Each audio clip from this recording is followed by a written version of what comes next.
Hi everyone, this is Dan. Welcome to Engelgeist. For those of you that are new, welcome. For those of you that are returning, welcome back. For those of you that support me over on Patreon, thank you so very much for your subscriptions. This is the daily forecast for all signs. It is a broad spectrum collective reading, so you need to figure out if and where it fits, if at all. If it doesn't fit, that's okay. It just might mean that you're working on something different at this time. This reading is originally created for Friday, the 21st of April. It is not solely set for that date, so if you're seeing it on a different date and it still makes sense to your situation, by all means, please utilize the reading. For those of you that are new, please check out the drop-down menu underneath any of my daily videos. In there is some housekeeping rules, things I want you to think about when utilizing the channel, what decks I'm using in the reading, how to contact me on social media if you want a private reading through either my Instagram page or my Facebook business page. Know that I won't reach out to you to sell you a reading. You would always have to initiate contact. And also easy ways to support the channel. You can do so by hitting the thumbs up button, subscribing to the channel, and leaving me a question or comment and sharing the video out. I greatly appreciate all of that stuff. I will be referring back to the Sunday underpinning video, which is the reading that goes out on Sunday that populates in the lower left-hand corner at the end of this reading. So if you hear me referencing cards that you don't see in this reading, I'm usually referencing to that reading because that's like another layer of energy that's underneath this reading.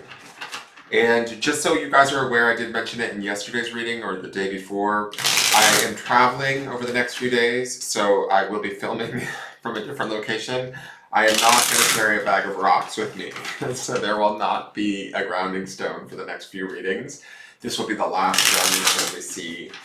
I just didn't have time to pre-tape all of these readings. I'm actually pre-taping this very one because I have to have it ready for Patreon because I have to get up at 3 in the morning to get to the airport by 4 to be on the plane by 6. It's craziness. All right, so let's see what our card is for the day. This is the Eight of Earth. We have seen this before. This is the Eight of Pentacles. It is an artisan card, right? It is a card of like kind of doing the work that's right in front of us, right? Concentrating on the project at hand in only the way that we know how, right? And that's the reason why I call it the artisan card. It's always about sort of that special skill set that we've acquired through our life experience, through the job that we do, the care that we take, the decisions that we make, the steps that we take, the thoughts that we think. They're our own special sort of brand or sauce, right? That we put on anything or whatever it is that we do. There's a sense of attention with the Eight of Pentacles that is always like key, I feel like, where it's an attention to doing what's right in front of us and taking it step by step, moment by moment, but doing so in a way that's grounded, diligent, productive. Really, it can be really beautiful. I mean, I love the depiction of this card, how it's this violin, right, which is beautiful music that branches into this beautiful tree. It's from our own creativity, from our own sort of sense of self or what we know or how we are or who we are, that we can kind of branch out in our 3D world or create within our 3D world from a place that is actually really sort of beneficial or abundant, right? And only we know how to do that. Now, Pentacles isn't the fastest of energies. It's not necessarily, a rapid fire energy, but from the Sunday reading, underpinning this is that King of Wands. And he is faster energy. He is all about desire, demand, making it happen, impulsivity in a way.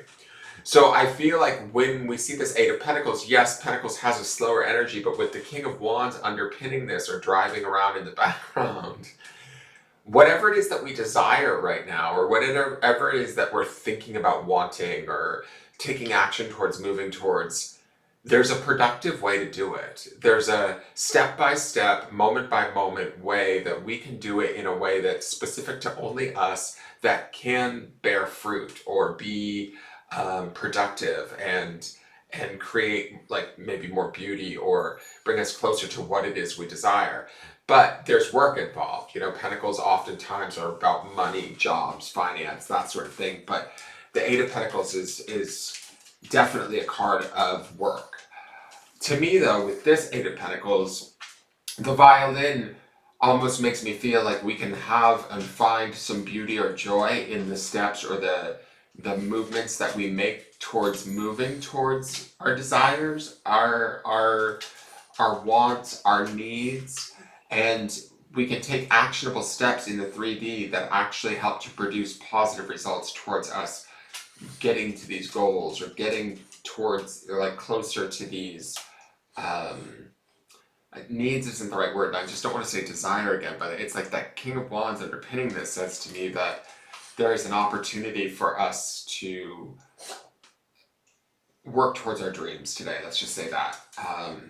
And I don't mean dreams as in unattainable. I mean, like, the King of Wands is somebody that sees something, he wants it, he goes after it. He, no holds barred, will just, make it happen. Come hell or high water, so to speak. This Eight of Pentacles balances him out a little bit. And I think that the King actually brings a little bit of push to this Eight of Pentacles. So that's almost what creates the beauty of this violin, if that makes sense, right? There's a certain amount of joy. It's not like a slog or it's not boring what we're doing today. It's actually beautiful and it's inspired, especially with the King of Wands underpinning this. I hope that makes sense. Let me go to the Rose Oracle and see what the Rose Oracle is. The Sacred Union, beloved within inner and outer relationships. Some of us may be actually working on 3D relationships with this Eight of Earth. The Eight is obviously going to be about forward momentum and growth.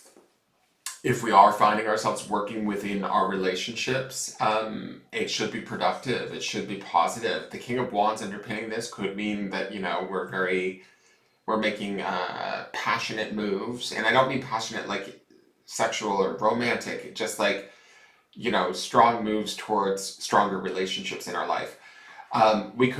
These relationships could be our relationships to our work or our environment around us, in a more abstract or metaphoric sort of way. Whatever it is, we are looking at our relationships to how we relate to the things around us or our world around us. And then we're looking to better that through this Eight of Pentacles. And I think that we certainly can do so. I like how that woman's head is sort of thrown back and her eyes are closed, almost as if she's dreaming or,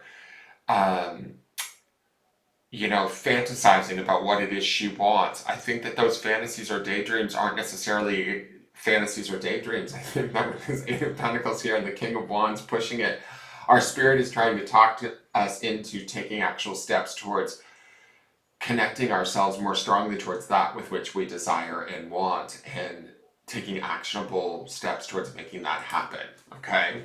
Let's look at the clarifiers. We have the Knight of Cups. Okay, this could be a little bit romantic for some of you. The Knight of Cups is oftentimes a very romantic card, in my opinion. He's the knight that you want to have show up to the love party for sure. Knights bring messages with them. Knights can be, dependent upon, they're loyal. This is the Cups suit, so we're talking about emotions here, but I feel like with this Eight of Pentacles, our emotions aren't in line with what it is we desire or what it is that we want. The King of Wands is driving all of this, which is ultimately that fire of the spirit that's driving all of this. To me, this Knight says that we are stable, balanced, in service to ourselves, or maybe to a certain relationship in our life that we're looking to better or improve or be more honest with, emotionally honest, open. This could be someone of a water sign variety, Pisces, Scorpio, or Cancer, coming towards us. It doesn't have to be just a water sign, but oftentimes the cups will represent as that. This could be somebody coming towards us with an offer of a deepening of a relationship for us. And it doesn't have to necessarily mean that it's romantic. It can just be like our friendships deepening, either coming from us or from the other party. Does that make sense? But I get a really good sense with this Knight of Cups that whatever it is that's either coming towards us or we're moving towards, it is heartfelt, it is true, it is real, it is focused on a more, like, a positive outcome. Let's look at the next clarifier. It is the Ace of Swords. I will take it. So we've seen a lot of aces, I feel like, in the last week or two. The Ace of Swords would be about clarity, a truth. Let me just look at the third one, because I have a feeling okay, Justice. Interesting. Libra energy. It's like double truth with that Ace of Swords and Justice. I feel like things are coming back into balance. because that Eight of Pentacles, the eight was kind of giving me balance vibes when I was first like reading just for that soul card. Um, there's some sort of relationship being restored here through a truth. I don't think that it's a bad truth per se. I actually think that it's a positive truth. There could be a confession of some sort or a realization of some sort, and that can come to you either through the Knight of Cups or through the Justice card, or, to be honest, through the Ace of Swords. It's like a waking up, a realization. For some of you, you might experience this through someone coming towards you with a truth or with a message of truth that brings about a sense of balance within the relationship. Not all of you, this doesn't necessarily have to be a romantic relationship. You know, it can be a coworker relationship or just a friendship for that matter. But whatever it is, I do get the sense that it's positive. It's about growth, and there's a certain sense also too with the the Eight of Pentacles, that there's a certain sense of like appreciation for ourselves or from the other party within this reading, that they see us for who we are and what we're capable of, right? That's kind of an aspect of the Eight of Pentacles that allows us to better this whole situation. It doesn't necessarily feel bad to me. It just might feel like balance. I just, with Justice sitting there at the end of this and that Ace of Swords, it's like balance is about to be restored in one of our 3D relationships. You guys are going to have to let me know if this relates. But that is seriously what I'm seeing here. The name of this card again, what is this? The Sacred Union. That to me is also very almost twin flamey, lovers, soulmatey. But I don't, for some of you, this could be a romantic thing. I don't get full bore romance though. The only romance that I get in this is that Knight of Cups. But I do get a sense of, I don't know why when I'm looking at these cards, but I get a sense of relief, a sense of peace, even from the Eight of Pentacles, like a sense of like an exhale, like, whew, like we can breathe out now, is the feeling that I get from this reading. And in that breathing out, we can dream again, you know, or we can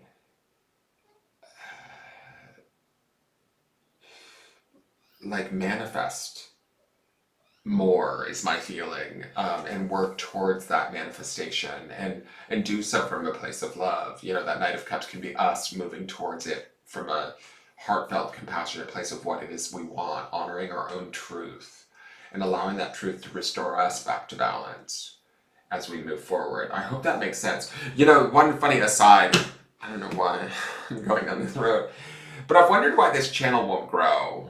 I've been at it for quite some time, and it just seems to hover, and I don't understand why. And it dawned on me because I've been listening to more and more YouTube readings just to kind of see what's out there.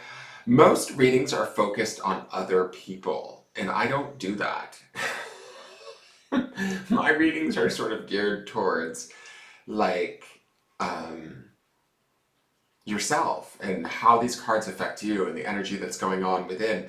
And a lot of these other readings out there, and I'm not saying they're bad, I love listening to them, they're actually kind of interesting, I love it when they sort of make sense or apply to my life, but it's funny, a lot of the majority of the readings that I come across on YouTube are always about the other party, like this person, this person, this person, this person, and it's like, I think that mine are always about how do we better ourselves, and maybe I'm missing the mark on YouTube because of that. I don't know, it was just a thought that I had today. But anyways, those are your cards. Let's go to the grounding stone.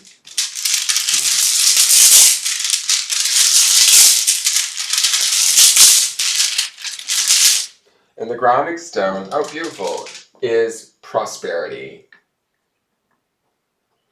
So I mean, I can definitely see prosperity coming through the Eight of Pentacles, right? It is this card of like doing the work, putting in the energy, and watching the fruits of our labor, right? But I also feel like there's this sense of prosperity in this sense of the truth and the balance of justice coming in. You know, we have this new moon solar eclipse in Aries. This could be, I get this funny feeling that this could be a turning point in a positive direction, guys. And it's funny to me because I know that Mercury goes retrograde. So, you know, oftentimes we kind of associate that with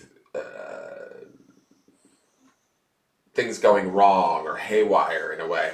I don't feel that at all with this reading. I feel this really balanced sense of centered self. And underpinning all of this, I keep going back to this King of Wands. That card, he had that. You'll have to go back and look at the Sunday reading to see the visual of the card, but he had that big red heart on his chest, and that's like just flashing in my mind right now. It's like, whatever we are doing today, we should be doing it from this heartfelt truth and allowing that truth to sort of propel us forward within our relationships and grounding in this idea of being prosperous and abundant because it's there for us. I hope that makes sense, you guys. That's your reading. Please like, share, comment, subscribe. I look forward to seeing you guys tomorrow. Sands, grounding stones, please don't hate me, and take care. All right, you guys. Have a great day. Bye-bye.